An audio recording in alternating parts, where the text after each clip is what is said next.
Whether you like it or not, there's been a sharp rise of 3 true outcome hitters in baseball over the past decade of play, and that number's probably going to continue going up. Sure, you can't assign a trend like this to a specific player, but I'm going to do just that because I really liked what I found. In 2007, a young slugging first baseman took the league by storm, and he was called up straight from AA because he started hitting home runs farther than any other player in baseball. At 6'2" and 200 pounds, Mark Reynolds didn't have the ferocious build of some of the most feared sluggers in the game of his time, but what he did have was brute strength. What he also had was strikeouts. Lots and lots of strikeouts. In his sophomore season, he set the major league record for strikeouts recorded in a single season. Then the next year, he did it again, putting up a total that has yet to be matched in the 15 years since. He's unique because of players with at least 250 career home runs, he has the second lowest career wins above replacement of all time at just 6.8 in nearly 1,700 career games. Today we're going to examine how his unique combination of towering home runs, mind-boggling errors, and absurdly high strikeout totals makes him a one-of-a-kind player in baseball history. The odds were stacked against Mark Reynolds when he was drafted in the 16th round of the 2004 draft. Surprisingly, he wasn't the only player selected in this round to make it to the big leagues eventually. Shout out Matt Tolbert. Yeah, this video is gonna get weird, man. We've already had a Matt Tolbert mention and we're like 2 minutes in. Reynolds had constantly been surrounded by MLB talent throughout his baseball upbringing, being teammates at various points with future MLB talents like Justin Upton, David Wright, and Ryan Zimmerman, all of whom played in Hampton Roads, Virginia. Despite being such a late pick in the draft, Reynolds' insane power tool got him out of the minor leagues pretty quick. Reynolds entered the Arizona lineup with thunder, hitting over 400 in his first 15 games during the month of May, driving in 15 runs as well. At the time of his call-up, the Diamondbacks were one game over 500, but with Reynolds added to the middle of their lineup, they went 69 and 52 the rest of the way. His 17 home runs ranked 7th among all rookies that year, but in a stacked National League first-year class that included Josh Hamilton, Ryan Braun, and Troy Tulowitzki, he failed to stand out. Despite getting no Rookie of the Year votes, he did become an instant fan favorite, and that's because he hit absolute dongs. His most famous home run in the desert came in his rookie season, where the Diamondbacks found themselves in the division series thanks to an unlikely division crown victory in 2007. Tied in the 7th inning of Game 1 against an upstart Chicago Cubs squad, Reynolds faced off against dynamite Cubs reliever Carlos Marmol. Naturally, Reynolds took him 5 rows deep because that's what he does. This kicked off an impressive 4-year prime from the mighty slugger. He was one of just 7 players from 2009 to 2011 to hit 30 home runs or more in each of those seasons. If we include the 2008 season as well, he averaged 35 home runs per season and hit 141 total. This places him among the elite power hitters of the game in this window, only outdone by Albert Pujols, Ryan Howard, Prince Fielder, and Mark Teixeira, some of the best power hitters of this generation. Reynolds was one of the first truly extreme 3 true outcome hitters of this era, but the sheer amount of long balls he hit put him in the top 100 all-time of at-bat to home run rate by the end of his career. His mark of 18.2 is better than legendary hitters like Roger Maris, Ernie Banks, Rafael Palmeiro, and Nolan Arenado. Reynolds' most prolific season came in his 3rd year in Arizona in 2009, and I'm not being hyperbolic when I say that it still stands out as one of the most unique seasons in baseball history. It was in this year that he crossed both the 40 home run and 20 stolen base threshold for the first and only time in his 13-year career. This made him one of just 21 players ever to accomplish this feat, placing him on a list alongside Alex Rodriguez, Shohei Ohtani, and Barry Bonds. That's right, folks, I found the butter knife to end all butter knives. You now have your Mount Rushmore of power speed threats: Ohtani, Bonds, A-Rod, and this fucking guy. His defense was also remarkably improved thanks to the help of former Diamondbacks champion Matt Williams, who was then a coach on that staff and would go on to manage the Washington Nationals shortly thereafter. So Reynolds put up a 3-WAR season, was a combination of power and speed, and also was making less errors. So, that's great, but what's so unique about this season?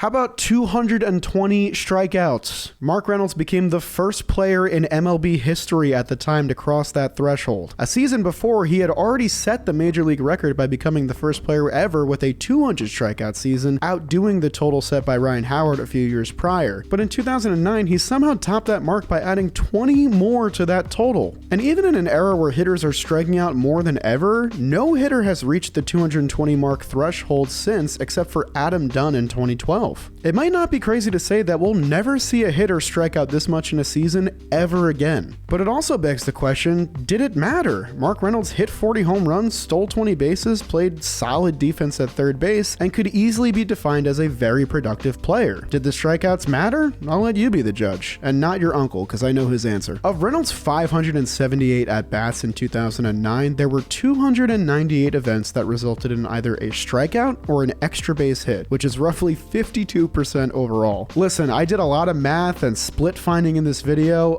I don't know how to find if this is one of the best marks ever in this weird specific statistic, so I'm going to go out on a limb and say that it is. Congratulations, Mark Reynolds. He was the epitome of boom or bust in not only this odd campaign, but his whole time in Arizona. But also in 2009, he made it onto the MVP ballot, so he was doing something right. Before we get on with today's video, I gotta thank Moo for sponsoring today's Jolly Hour video. If you watch Mets games like I do, I'm sure you've heard of Moo before because they are an official partner of the New York Mets. They're a global brokerage service that serves over 25 million users in various major countries, including the United States, Canada, Singapore, Japan, and more. Moo offers $0 commissions and contract fees on stocks, ETFs, and options. But unlike other brokerages, Moo offers a various assortment of resources, educational tools, analysis that are all free for use. To help celebrate their new partnership, they're offering up to 60 free new stocks as well as 2 seats at their suite at Citi Field for Mets games, as long as you make a qualified deposit on their app. Not to mention, all Moo users who have the app on their phone can get into Mets home games on Mondays for free as long as they present the app to a ticket attendee, so who knows, you might even see me at the Mets game. Go all in on Moo by clicking the link in the description below or scanning the QR code on the screen today. You can earn up to 60 free stocks and 8.1% on your uninvested cash for the first 3 months. Take advantage of this offer today, and thank you to Moo for sponsoring today's video. Reynolds' rate of strikeouts became what he was most known for throughout his 13 years in the show, and it was his calling card since his days in the minor leagues as well. In his rookie season, he set the record for consecutive at-bats ending in a strikeout by a non-pitcher with 9 total. He's the only player in MLB history with at least 3 individual seasons where he struck out over 200 times. Just one 200 strikeout season has been done by only a dozen MLB players, so that alone is incredibly unique. The names on this list range from Aaron Judge to Giancarlo Stanton to Joey Gallo. Boy, imagine if all those guys were on the same team. What would that even look like? In Mark Reynolds' first 4 seasons with the Arizona Diamondbacks, he struck out roughly once in every 3 at-bats, with a strikeout percentage of 33.6% to be exact. Of players with at least 1,500 plate appearances in this window, from 2007 to 2010, Reynolds beat out his closest competitor, Jack Cust, by over 2%. In fact, there's only 10 players to qualify for this list who are even at 25% or higher, further exemplifying the historic rate of punching out Mark Reynolds was putting together. And in the end, Mark Reynolds became the fastest player in Major League Baseball history to reach 1,000 career strikeouts, doing so in a swift 747 games. Even after leaving Arizona, Reynolds continued to up the ante, including his 2011 season, his first with the Baltimore Orioles. He became the first big leaguer in MLB history to lead the league in batting strikeouts 4 seasons in a row. In fact, only him, Mike Schmidt, and Rob Deere have led the league in punchouts 4 different times at all, and there's only 8 players who have done it 3 times at all, including Bobby Bonds, Jim Thome, and Eugenio Suarez, to name a few. There have long been theories trying to rationalize why Mark Reynolds struck out so damn much. In fact, in 2013, Baseball Prospectus published an article decreeing that Mark Reynolds being blind was a hoax, but after I read through it, it kind of just made me think that Mark Reynolds might be the best blind baseball player ever. But most MLB teams agreed that the strikeouts were a decent trade-off for the sheer amount of power Reynolds was able to bring to the table. A year removed from signing a 3-year extension to stay in the desert, the Arizona Diamondbacks decided that they were fed up with the anomaly that was Mark Reynolds and agreed to a trade that shipped him to Baltimore. That stint in Baltimore was the first of many in the coming years, but it also stands out as one of the more memorable. Reynolds was a key part of the 2012 squad that won 93 games and the American League East Division, snapping a drought of 14 straight seasons in Baltimore without a winning record or a playoff berth. The promotion of rookie Manny Machado, God, I'm old, bumped Mark Reynolds from third base to first base, which was not his natural position despite having better defensive metrics. Despite learning on the fly midseason how to play the position, this greatly improved the team's defense and thus their record as well. From 2011 to 2019, Reynolds would become something of a power-swinging mercenary for hire, playing for the Orioles, Indians, Yankees, Brewers, Cardinals, Nationals, and Rockies in a 9-year span. Along the way, he racked up 5 more seasons with with over 20 home runs, each of them resulting in a season where he still managed to finish below replacement level in B-WAR. In fact, Reynolds owns the most seasons by a single player in MLB history of over 20 home runs and less than 1.0 WAR, doing so 7 times total. Only Dante Bichette, Adam Dunn, Joe Carter, and Dave Kingman have done so at least 5 times. I think this stat right here allows me to say without any exaggeration that Mark Reynolds might be the greatest gun for hire in baseball history. Every year a team would just take a flyer on him and say, yeah, we don't care about the defense, just give us 20 home runs, and it was guaranteed. It was a lock. In one of his last stints with the Washington Nationals, Reynolds became one of just 16 players in MLB history to put together a 10 RBI game when he went 5 for 5 with 2 long balls against the Miami Marlins. I can't believe the amount of times I've said in MLB history in a Mark Reynolds video. This dude is so weird.